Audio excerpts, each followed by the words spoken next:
Bonjour à toutes, bonjour à tous. Je suis Bernard Boutboul, président du GIRA. Alors nous allons évidemment parler de restauration, mais sous un angle peu habituel qui est comment optimiser sa visibilité et son temps grâce au digital. Et ça, c'est vraiment un sujet d'actualité. Ça fait quelques années qu'on en parle et beaucoup de restaurateurs sont très intéressés par ce sujet-là. Et c'est pour ça qu'on a monté ce webinaire. Et j'ai le plaisir d'être accompagné par Guillaume Touchard. Salut Guillaume, on voudrait juste Bonjour savoir Bernard. qui es-tu et que fais-tu? Bonjour à tout le monde. Donc Guillaume Touchard, fondateur donc de Food Collect. Food Collect est une société. On propose en fait une solution digitale pour les restaurants qui permet d'augmenter votre visibilité. Donc tout ce qui est site internet, menu en ligne, module de réservation de table pour les restaurants. Bon, on va avoir évidemment l'occasion d'en reparler plus en détail. Quels sont les enjeux du digital? D'une part, on a le parcours client que nous allons voir tout de suite après, le parcours expérientiel du client, on va appeler ça comme ça. La récolte de data. Je dis souvent que tout part de la caisse, évidemment, mais ça sert également à la fidélisation. Et puis la gestion du restaurant, je pense notamment à l'activité, les performances du restaurant. Alors, avant de rentrer dans le détail, l'optimisation du parcours client, je tiens à vous préciser quand même quelque chose qu'on dit et qu'on redit souvent sur les réseaux sociaux. Le secteur de la restauration est très porteur, vraiment très porteur. Il y a aujourd'hui des acteurs qui ont une croissance à 2 chiffres.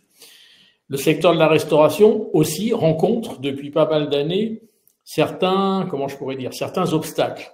Je pense notamment à la pénurie de personnel qui s'est sérieusement aggravée suite au Covid, à l'inflation qui a démarré fin 2022, qui est stoppée, tant mieux, mais elle est restée très haute, l'envolée des coûts de l'énergie et sans parler des loyers difficilement absorbables. Bref, tout ça signifie que le secteur a besoin de se professionnaliser. Je m'explique. Le secteur est aujourd'hui piloté par environ 80% d'autodidactes. Alors, j'ai rien contre les autodidactes, j'en suis un moi personnellement. C'est qu'un autodidacte n'a pas été formé au management qu'il faut vraiment faire aujourd'hui et mener aujourd'hui à cause de cette pénurie de personnel, à la gestion, à la finance et au marketing.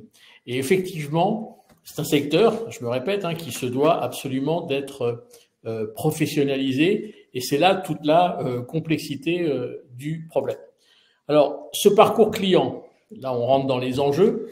Je ne sais pas si vous avez remarqué, mais le parcours client de la restauration est un parcours client extrêmement complexe, et je me demande s'il n'est pas plus complexe que les autres commerces. Quand vous rentrez dans une pharmacie, il y a 2 étapes. Je veux ça, je paye.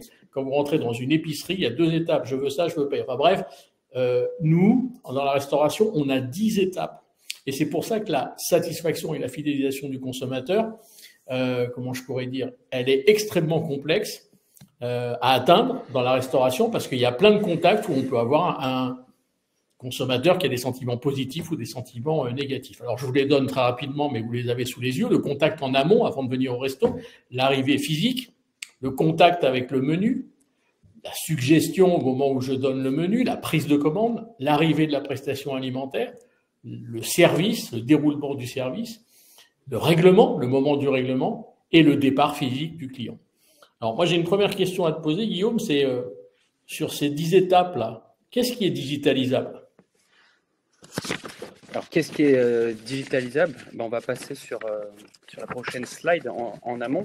Donc, notamment, il faut savoir qu'aujourd'hui, donc les pages jaunes, c'est fini. Le bottin, c'est fini. Et on va dire que les clients vont trouver donc les 2 portes d'entrée des clients pour trouver un restaurant. Ça va être sur Google, sur la fiche Google My Business dans un premier temps, et dans un second temps, on va en parler ensuite, ça va être Instagram. Donc la fiche Google My Business, qu'est-ce que les clients vont regarder? Il faut savoir que 9 Français sur 10 aujourd'hui consultent votre fiche Google My Business pour trouver votre restaurant. Donc, c'est vraiment la carte d'identité de votre restaurant. Donc, c'est extrêmement important déjà dans un premier temps d'avoir les accès. C'est vrai que beaucoup de restaurateurs n'ont pas les accès de cette fiche Google. Notamment, j'étais la semaine dernière avec un restaurateur. Ça fait 10 ans qu'il a son restaurant et il ne savait absolument pas comment rentrer dans cette fiche.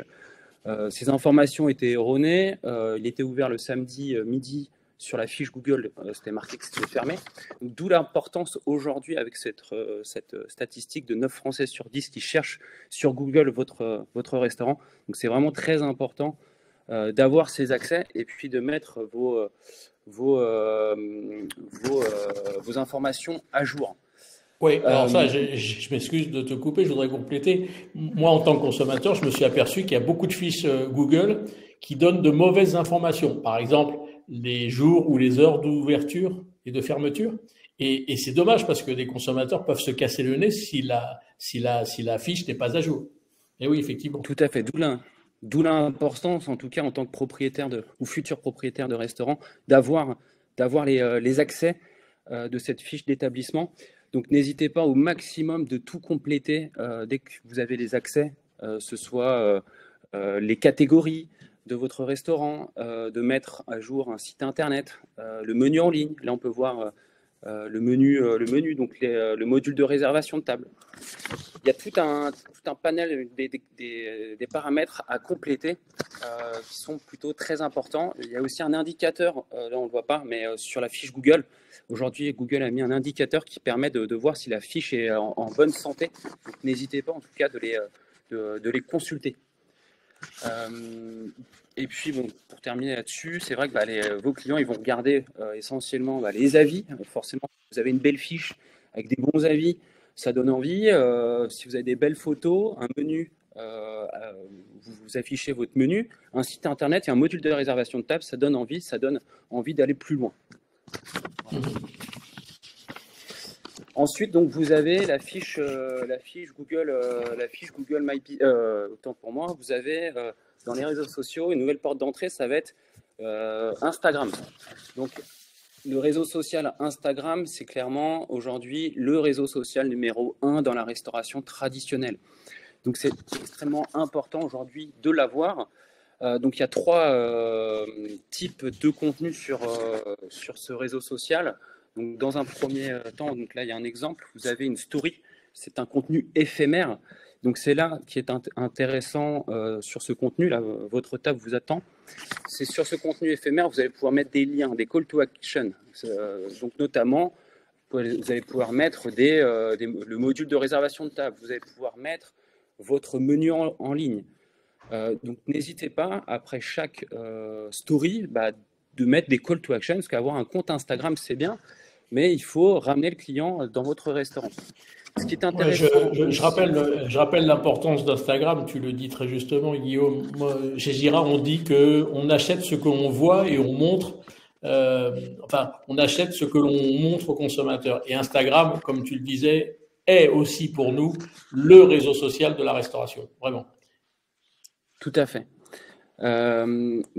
En second temps, donc vous avez les posts classiques, donc ça peut être des photos. Et ensuite, vous avez les réels, donc des vidéos. Donc, très clairement, aujourd'hui, ce qui marche le mieux pour Instagram, ça va être les réels, les vidéos. C'est l'algorithme Instagram pousse vraiment ce contenu. Forcément, ça demande du temps parce qu'il faut faire un montage vidéo, mais c'est extrêmement, en tout cas, efficace et pertinent. N'hésitez pas, en tout cas, aussi sur votre biographie de restaurant, sur votre fiche Google sur Instagram, d'avoir une biographie claire, qui vous êtes, donc un restaurant italien par exemple, mettre vos horaires, mettre un module de réservation de table, un site internet.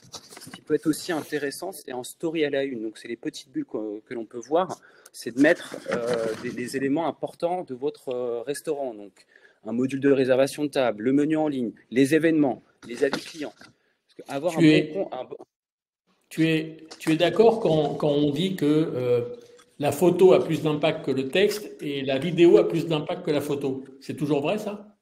Ah, on va dire que ça a un peu changé, hein, la vidéo en tout cas est vraiment beaucoup plus plébiscitée par Instagram. Donc n'hésitez D'accord. pas, je le recommande, n'hésitez pas en tout cas à mettre ça en avant. Ça vous fera beaucoup plus de visibilité. Euh, D'accord. Notamment, j'ai un conseil aussi à donner pour les nouveaux restaurants. N'hésitez pas à créer en amont votre compte Instagram. Pourquoi? Parce que vous pouvez créer du contenu, notamment sur les travaux, le avant-après.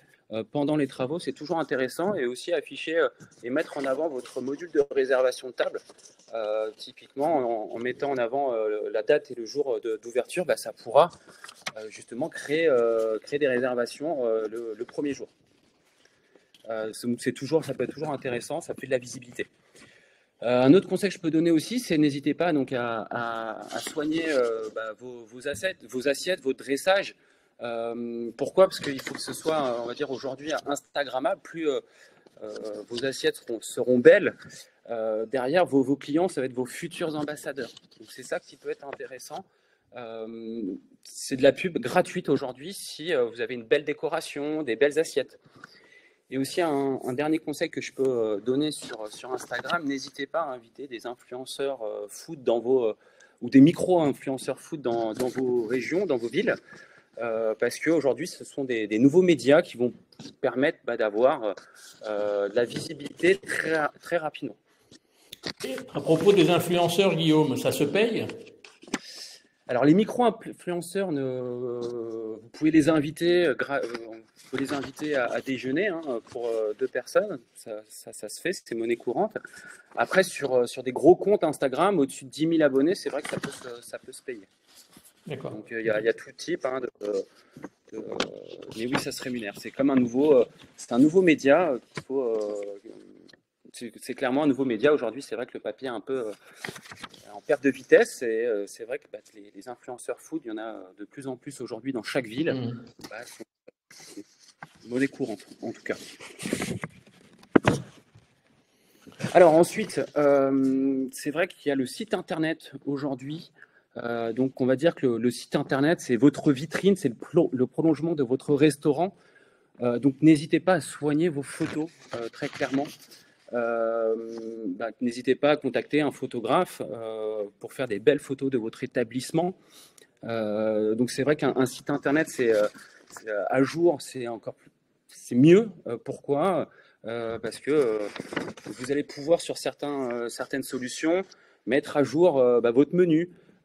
C'est vrai que ça évite de faire des allers-retours avec une agence. Pouvoir tout modifier en temps réel, déjà ça va satisfaire vos clients. Et puis surtout, ça évite parfois, si votre menu n'est pas à jour, ça évite d'avoir de la publicité mensongère. C'est vrai qu'aujourd'hui, il faut faire attention aussi à ça. Guillaume, Voilà. Guillaume, une petite question. J'ai Anaïs qui nous pose une question par rapport à tout ce que tu nous prodigues comme conseil très intéressant. Est-ce que ça, c'est adaptable à la restauration collective? Je pense notamment à la restauration d'entreprise, évidemment. Alors, elle parlait de quel type? Sur le site internet, le menu en ligne, ou plus Tout ce que tu sur nous dis, non, tout Instagram? ce que tu nous as dit jusqu'à présent, sur Insta aussi, oui, mais bien sûr. Tout à fait, hein. Après, avoir un beau compte Instagram sur la restauration collective, c'est toujours intéressant, hein. Mettre les menus du jour, avoir de la visibilité, c'est toujours intéressant, notamment là sur la restauration collective. On peut mettre un menu typiquement.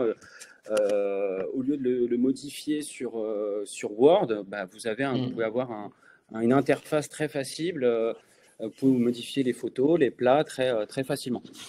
Ouais, le plat du jour, le thème de la semaine. Et j'ai une autre question de Pierre qui nous dit quels sont les contenus, en fin de compte, à présenter sur un site web? En synthèse, Alors, qu'est-ce qu'on doit mettre tout sur un à fait, site ouais. web? Alors, il faut se mettre à la place du client. Qu'est-ce qu'aujourd'hui, en tant que client consommateur, quand on va dans un restaurant, qu'est-ce qu'on veut voir? Très clairement, qu'est-ce qu'on veut voir? C'est quelques photos de l'établissement, un paragraphe de qui sommes-nous, et puis après, en fait, tout de suite, il faut mettre en avant des call to action, des liens, donc le module de réservation de table et le menu en ligne. Parce que on a vu précédemment,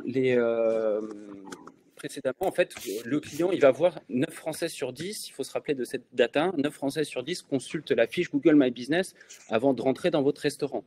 Donc, il rentre soit sur Instagram, soit sur la fiche Google My Business. Ensuite, il va aller sur votre site internet. Donc, ça veut dire qu'il a déjà envie potentiellement de venir dans votre restaurant. Donc, ça va être des belles photos. Il va falloir séduire votre client. Donc, ça va être des belles photos. Et puis ensuite, mettre votre menu très clairement avec des belles photos. Donc, n'hésitez pas à embellir, on va dire, et faire appel à des photographes pour que l'objectif final, c'est que le client réserve. Et de préférence des photographes culinaires. Tout à fait. Après, c'est vrai qu'aujourd'hui, on a des iPhones ou des Android, des appareils photo de très bonne qualité. C'est vrai que vous pouvez maintenant aussi faire des photos par vous-même et ça peut rendre très joli. Donc, n'hésitez pas aussi, si vous savez le faire, à le faire soi-même. Ok. Donc, on va passer aussi maintenant à la réservation. Donc là, on a pu voir justement que sur le site internet ou sur la fiche Google My Business, il y a la possibilité de mettre des modules de réservation de table et aussi sur le compte Instagram. Donc l'objectif là maintenant, c'est que le client réserve. Donc il faut que ce soit très simple. Donc n'hésitez pas à mettre des modules de réservation de table. Ça peut vous faire gagner du temps. Souvent, on parle des no-shows. C'est vrai qu'aujourd'hui, il existe des solutions où on peut mettre des acomptes ou des arts pour les clients. C'est vrai que souvent, une table de 6 qui réserve et qui ne vient pas, c'est toujours embêtant. Donc, n'hésitez pas à mettre un acompte par personne. Au moins, ça sécurise votre table. Là, vous ne voyez peut-être pas, mais on a un exemple. Ça sécurise votre table et puis ça évite les no-shows. C'est quand même monnaie courante aujourd'hui. Est-ce qu'en France, on accepte de payer un acompte? Pardon? Est-ce qu'en France, on accepte de payer un acompte, justement? De plus en plus, c'est vrai. J'ai entendu des restaurateurs plutôt haut de gamme, on est chez les étoilés, qui ont tenté l'acompte et ils me disent les gens ne sont pas pour. C'est curieux parce qu'on prépaye une chambre d'hôtel, mais on n'est pas prêt de prépayer une table au restaurant. C'est incroyable, hein? Exactement, mais après, ça se fait de plus en plus maintenant. On peut voir ça dans les grandes villes, notamment sur les gastros. Hein. Et pas que, on a beaucoup plus de brasseries ou de restaurants traditionnels maintenant sur les groupes. Sur les groupes, en fait, à partir de 4, de 5, de 6, ils mettent un acompte parce que un groupe ne vient pas, derrière, ça peut être très compliqué. Ok. Pu faire une étude avec Gira sur un peu plus de 20 000 réservations donc chez Food Collect. Et on s'est posé la question quand est-ce que les clients réservent. Et on a été surpris. On a pu voir que plus de 26% des réservations se font entre 15h et 18h. Entre 15h et 18h, on était assez surpris avec Bernard, parce qu'entre 15h et 18h, qu'est-ce qui se passe? Souvent, vous êtes en pause et le restaurant est fermé. Donc personne ne répond au téléphone. Ben oui. Exactement. Donc forcément, entre 11h et 15h, on va dire que les clients s'affolent, ils veulent réserver. Mais c'est surtout entre 15h et 18h, si vous n'avez pas de module de réservation de table, c'est vrai que le client, il peut aller voir ailleurs. Ce qu'on a vu précédemment, le client, il va sur Instagram, il voit des belles photos. Ensuite, il va sur le site Instagram, il va sur le compte Instagram du restaurant. Mais si vous n'avez pas de module de réservation de table et uniquement un numéro de téléphone et que vous êtes fermé, le client, il va aller voir ailleurs, tout simplement. Donc c'est vrai qu'on était assez surpris de cette donnée. Tout à fait. Et puis aussi, quand même, le soir, après 21h, donc il y a une petite partie, mais c'est surtout entre 15h et 18h qu'on s'est dit que c'était quand même une donnée qui était assez intéressante.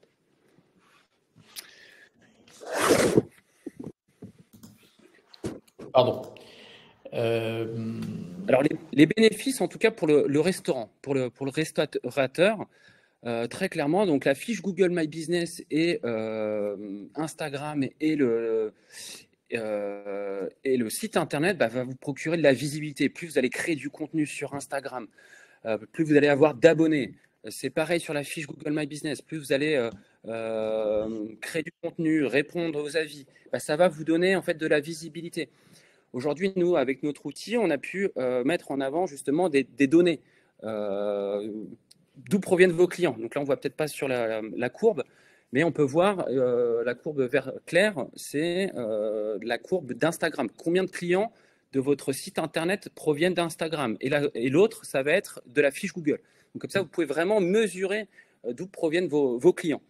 Sur le menu, c'est vrai que ça peut être un gain de temps énorme de pouvoir modifier rapidement, facilement vos photos. Si vous avez une rupture de stock, par exemple, bah c'est un gain de temps énorme. Ça vous évite d'envoyer des messages à votre agence pour modifier votre menu. Et aussi, il faut qu'il y ait absolument que votre menu soit à jour auprès de vos clients. Parce que très clairement, c'est un droit, en fait. C'est la loi. Sur le module de réservation de table, ça vous fait encore gagner du temps, on a pu voir juste avant. Et aussi, ça augmente votre visibilité. N'oubliez pas, entre 15h et 18h, il y a quasiment 26% des clients qui souhaitent réserver. Voilà. Donc, le client, il arrive au restaurant, il a réservé. Il se met à table. Il existe, c'est vrai, des solutions aujourd'hui, ce qui peut être plutôt intéressant dans des grandes villes où il y a des touristes étrangers ou même dans des stations balnéaires, des QR codes à mettre sur les cartes. On sait que les restaurateurs aiment bien les cartes, mais il y a une possibilité de mettre des QR codes, ce qui peut être intéressant sur les étrangers. Pour les étrangers, on flash, le client flash et on arrive directement sur un menu traduit en anglais, en espagnol. Donc n'oubliez pas les étrangers, c'est vrai que ça peut être plutôt intéressant pour eux parce que et c'est beaucoup mieux et c'est beaucoup mieux que d'avoir une carte en anglais, une carte en espagnol et une carte en allemand comme on voit très très souvent dans les stations balnéaires. Absolument. Tout à fait. Et puis surtout le client en voyant les photos, il peut se projeter. Voilà. Avant que je parle de la gestion de la salle, il y avait une deuxième question de Pierre qui demandait est-ce que ça a du sens d'avoir un blog pour un établissement? On parlait du site internet tout à l'heure, mais est-ce que c'est intéressant qu'on ait un blog? Alors, c'est toujours intéressant d'avoir du contenu sur un site, mais il faut savoir que c'est extrêmement chronophage. C'est pas ça qui va vous faire aujourd'hui votre visibilité, votre référencement. Aujourd'hui, si vous souhaitez mettre, en tout cas, créer de la visibilité, ça va être déjà on verra ça par la suite, mais répondez à vos avis clients, créez du contenu sur Instagram. Un blog, c'est bien, mais ça vient peut-être si vous avez fait toutes ces étapes en amont. Ok. Mais c'est pas essentiel. Avant que j'embraye sur la gestion de la salle, il y a Jean qui pose une question très intéressante, qui est le recul sur l'utilisation des QR codes VS Card. Alors moi, je dois avouer une chose, c'est que le QR code, ça a été un raz-de-marée pendant les confinements, pendant les moments où les restaurants étaient ouverts en plein Covid, etc. Franchement, moi, j'étais persuadé que le QR code allait remplacer la carte. Et on s'aperçoit en post-Covid, enfin on dit toujours post-Covid, mais ça fait quand même 3 ans, qu'il y a un grand retour des vraies cartes sur les tables de tous les types de restaurants. Il y a des gens, et pas uniquement des personnes âgées qui ne voient pas bien, on a vu même des jeunes dire « est-ce que vous n'avez pas une carte ?» Donc la question que pose Jean, c'est est-ce qu'on a du recul sur l'utilisation du QR code versus la carte? Est-ce que c'est passé dans les mœurs, l'utilisation du QR code, c'est que tu vois sur les tables, etc. T'en penses quoi, Guillaume? Ben, c'est vrai que j'ai le sentiment aussi, beaucoup de restaurateurs reviennent à la carte, mais ça peut être aussi un complément. Moi, ce que je dis aux restaurateurs, n'hésitez pas à garder votre carte papier, mais mettre un QR code dessus, notamment pour les étrangers ou pour le client qui souhaite voir des photos ou des descriptions des plats. Donc, je pense que ça peut être aussi un complément de la carte. D'accord, donc ton conseil, c'est gardons les deux, c'est ça? Gardons les deux. Gardons les deux, oui, tout à fait. Oui, absolument. Après, le restaurateur qui ne souhaite plus de papier, qui souhaite faire des économies, c'est très bien pour lui. Il existe aujourd'hui beaucoup de restaurateurs qui utilisent uniquement le QR code. Après, c'est vraiment à eux à vous décider. Nous qui étudions régulièrement les consommateurs, on a eu aussi comme information que regarder la carte sur son téléphone, c'est un tout petit peu petit. Voilà. Et on a du mal. Mais bon, moi je trouve que c'est un excellent outil. Maintenant, je comprends aussi qu'il y ait des gens qui ont envie d'avoir à l'ancienne une carte dans les mains. Ça, je peux le comprendre. Donc, Pendant le parcours client, la gestion de la salle, c'est très très simple, c'est de gérer, il t'en parlait avant, Guillaume, les no-shows, de travailler un plan de table, même de gérer les équipes, parce que aujourd'hui, on a besoin de gérer les équipes de salle, parce qu'on est sur des contrats de plus en plus courts, sur du temps partiel, sur des gens qu'on fait partir après le coup de feu, etc. Bref, la gestion des équipes, et puis évidemment le paiement. Et d'ailleurs, Emmanuel pose une question, c'est utilisation du QR code pour le paiement également. Moi, je vais répondre, mais tu répondras, Guillaume. Bien sûr que le QR code peut aller jusqu'au paiement, bien évidemment. Bien au-delà du paiement sans contact qu'on a aujourd'hui, mais le QR code peut servir à ça. Tu en penses quoi, toi, Guillaume? Oui, tout à fait. Hein. Ça, c'est aussi une possibilité. Après, il faut savoir que s'il y a un grain de sable dans le système, là, ça peut être compliqué. Il faut penser aussi à ça. Le paiement à table, on va dire que le serveur a moins d'action. C'est vrai d'avoir une recommandation. Je suis partagé là-dessus. Je suis quand même partagé. C'est bien, ça peut faire gagner du temps pour la restauration rapide. Mais pour un restaurant traditionnel, je suis partagé, en tout cas. Oui, parce qu'après la phase où on amenait l'addition à table, on nous amenait le TPE, on mettait la carte, etc. Il y a eu la phase où on nous disait va au bar payer. Et puis maintenant, on te propose des QR codes où tu payes, je pense notamment à Sunday, mais il n'y a pas que, où tu payes sans bouger de ta chaise et tu t'en vas. Alors, il y a beaucoup de restaurateurs qui me disent oui, mais comment vérifier qu'un tel ou un tel n'est pas parti sans payer? Moi, je dirais qu'avec le paiement traditionnel, c'est exactement pareil. Il suffit de surveiller sa salle, surveiller son rang, tout simplement. Bon.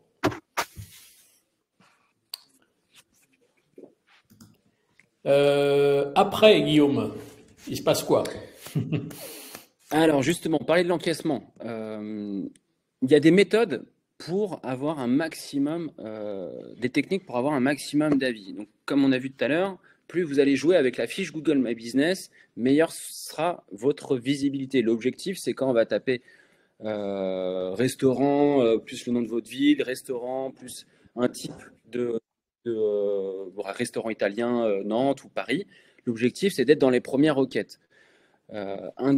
Un élément justement qui fait que vous allez avoir une meilleure visibilité, ça va être la récolte d'avis. Une technique justement pour récolter un maximum d'avis, c'est de mettre un QR code, donc Google, à proximité de la caisse. Quand votre client paye, vous allez, n'hésitez pas à lui poser la question, comme d'habitude, souvent, ce que vous faites très bien, comment s'est passé votre repas, monsieur Untel? Si vous répond, ah, c'était excellent, bah, n'hésitez pas à lui proposer de laisser un avis. Au moins, on est sûr, vous êtes sûr que vous allez avoir un 5 étoiles. C'est vrai que souvent, les clients qui disent, ah, bah, je vais vous mettre un avis, bon, je pense qu'il y a une chance sur 50 ou peut-être sur je ne sais pas combien qui mettent vraiment un avis. Donc, n'hésitez pas de lui conseiller de mettre un avis, sachant qu'il a son QR code sous les yeux. Donc, il existe des cartes NFC sans contact. Vous n'avez même pas besoin de sortir votre appareil photo. Donc, ça peut être intéressant aussi de le mettre en place, en tout cas. Ou sinon, vous avez un QR code classique. Vous sortez votre appareil photo et là, vous êtes connecté à Google et vous pouvez mettre votre compte, votre note. Est-ce qu'on sait, Guillaume, le nombre de personnes, alors, je ne sais pas si c'est à cette info, moi je me suis toujours interrogé, qui postent un avis en sortant ou un peu plus tard après avoir consommé dans un restaurant? On a une idée de ça? Non, je ne sais pas. En tout cas, je sais très bien qu'on le sait, hein, qu'il y a forcément moins de clients qui postent un avis dans le futur. Hein. Ça se passe vraiment quand le client est encore chaud et satisfait. Donc, il faut vraiment poser la question directement quand il est encore au restaurant. S'il est satisfait, il a passé un bon moment, donc il faut vraiment le garder au chaud. Par contre, quand tu cherches un restaurant, ça par contre, on a l'information, il y a énormément de clients qui vont voir les avis. Idem pour les hôtels, idem pour plein de choses d'ailleurs. On va voir un peu les avis, première, deuxième page, on va rarement à la troisième, mais on voit un peu la tendance des avis. D'où l'importance de répondre aux avis et de suivre les avis qu'on a. Oui, absolument, absolument. Donc il faut répondre à tous les avis, j'en reparle, que ce soit positif, négatif, n'hésitez pas à répondre à tous les avis. vous pouvez vous constituer donc un cocon sémantique d'une dizaine de mots-clés et vous poser la question qui suis-je en tant que restaurant? Donc, je suis un restaurant italien. Donc, n'hésitez pas à mettre des mots-clés dans ces réponses Google, ce qui vous permettra, quand le client va taper restaurant italien Paris, Nantes ou je ne sais quoi, et ben, ça va remonter en fait sans cesse. Votre référencement va remonter. Donc, c'est très important aujourd'hui de répondre à tous les avis avec des mots-clés. Ouais. Et je rajouterais à ce que tu viens de dire, si vous avez un avis négatif ou très négatif, parce que ça arrive, je vous conseille de ne pas réagir immédiatement. Prenez un peu du recul, ne répondez pas sous la colère parce que vous risquez d'écrire quelque chose qui va rester un petit moment sur Internet qui n'est pas très très bon. Donc prenez du recul, répondez à ce mauvais avis demain en ayant dormi dessus, etc. Et là, on sera un peu plus posé sur la réponse. Et puis de toute façon, il faut transformer un avis négatif en presque mea culpa, en disant désolé, est-ce qu'on peut vous inviter, est-ce que vous pouvez venir nous voir? Enfin bref, il faut retourner un peu le côté négatif. Il faut surtout pas envenimer le négatif, surtout pas. Exactement, hein. Ça c'est très important de jamais répondre à chaud parce qu'il faut savoir que sur Google, si vous répondez à chaud, dans le futur, vos futurs clients vont voir vos avis, votre réponse, et ils peuvent très bien se dire « Ah, ce restaurateur, donc il n'est pas très sympa, j'ai pas envie d'y aller parce qu'en fait, on est mal reçu, il est agressif. » Donc, pensez à ça, c'est très important. Aujourd'hui, Google, ils prennent en compte comme si c'était la vraie vie. Donc, n'hésitez pas, en tout cas, à ne pas répondre à chaud, hein. Alors, il y a Emmanuel qui nous dit quelque chose de très intéressant, puisque je me posais une question, combien pèsent les avis? Emmanuel nous dit que il fait 200 000 couverts dans l'année, il a 850 avis. Donc, je sais pas, moi je trouve ça peu, c'est dommage, mais cela dit, c'est 850 avis quand même, mais je trouve ça peu. C'est pour ça que je me demandais tout à l'heure combien sommes-nous à poster un avis après avoir consommé dans un restaurant ou dans un hôtel d'ailleurs. Voilà. Là, on a un ratio qui est très intéressant, 850 sur 200 000. Et c'est pour ça que là, maintenant, avec la réservation de table, vous avez des mails aujourd'hui. Donc, il est possible de faire des newsletters et aussi d'envoyer, si vous souhaitez, une fois que le client a réservé, a passé un bon repas, bah, vous pouvez très bien lui envoyer un mail. Et puis, le client peut mettre un avis. Après, c'est pas obligatoire, mais ça peut être aussi intéressant. C'est pareil, gardez le contact. Vous pouvez faire des newsletters 4 fois par an pour pas non plus trop spammer vos clients. Ça peut être des repas de la Saint-Valentin, des repas pour le 31, pour le 31 décembre, des temps forts de vos restaurants, des événements. Et puis tout de suite, n'hésitez pas à aussi mettre toujours un avis, un lien pour les avis Google.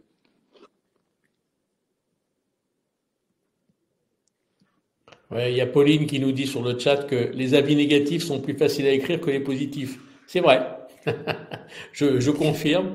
C'est dingue que les consommateurs ne prennent pas plus de temps d'écrire du positif, alors que très énervés parce qu'on a fait une mauvaise prestation et ça arrive.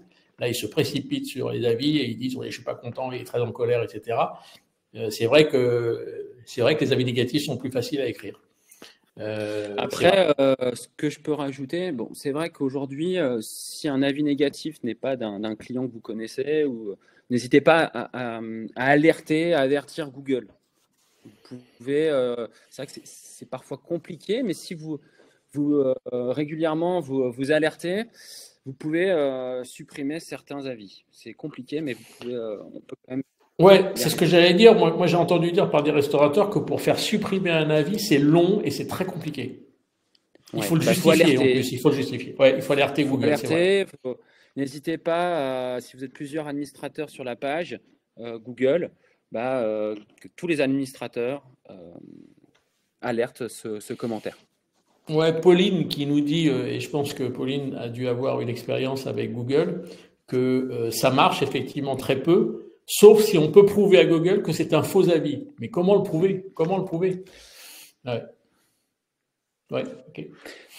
Ce que je peux dire aussi, si jamais vous avez un client qui souhaite mettre un avis, un avis avec des photos a beaucoup plus de poids qu'un avis 5 étoiles sans photo. Donc, n'hésitez pas, bon, si vous avez des proches qui souhaitent mettre un avis, de leur dire, n'hésitez pas à mettre une photo en plus. Ça a beaucoup plus de poids sur la moyenne de votre établissement.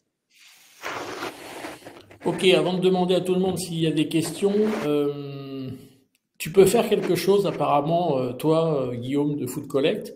Je vois qu'il y a écrit, tu peux faire un diagnostic, un mini diagnostic gratuit d'un établissement. Ça consiste en quoi exactement? Tout à fait. Donc, n'hésitez pas. On peut prendre 30 minutes. Donc, on vous offre un mini diagnostic sur votre établissement. Justement, on peut analyser un petit peu tout ce qu'on a, votre projet. Si vous avez une fiche Google My Business, on va pouvoir voir votre fiche Google My Business, votre compte Instagram, et aussi faire une analyse de votre restaurant, sur la digitalisation de votre restaurant, si vous avez un site internet, un module de réservation de table, et puis vous donner on va dire des idées pour améliorer votre restaurant. D'accord. Donc, n'hésitez surtout pas à mettre un commentaire, et puis on sera À ce ravis propos, j'ai eu une expérience avec une concessionnaire automobile, ça n'a rien à voir avec la restauration, je sortais ma voiture de réparation et la fille ou le gars, je sais plus, me dit est-ce que vous pouvez nous mettre une note sur Google? Alors, sachez que si vous mettez 4, ça va être très très mal vu. Donc, si vous voulez, ça serait bien que vous nous mettiez 5. J'ai trouvé que c'était une formulation, une façon de faire un peu passer en force. Et c'est pas très agréable de faire ça, je trouve. Et du coup, j'ai mis ni 4 étoiles, ni 5 étoiles. J'ai rien mis du tout, d'ailleurs, parce que je comprends pas qu'on dise ça à un client, de lui forcer un peu la main. Ce que tu disais tout à l'heure est plus doux. C'est-à-dire, vous avez aimé tout ça, si vous avez juste une minute, est-ce que vous pouvez aller sur Google et écrire ça ou mettre notre note? Je trouve ça plus doux. Voilà. Ouais, n'hésitez pas aussi pour nous aider de nous mettre un avis. Ouais. Christophe sur le chat nous dit quelque chose qui est très très vrai. Bravo Christophe. Aux États-Unis, on dit quand on est content, et c'est vrai qu'en France, on dit quand on est mécontent. Ça, c'est très Frenchy. On est les éternels râleurs en France.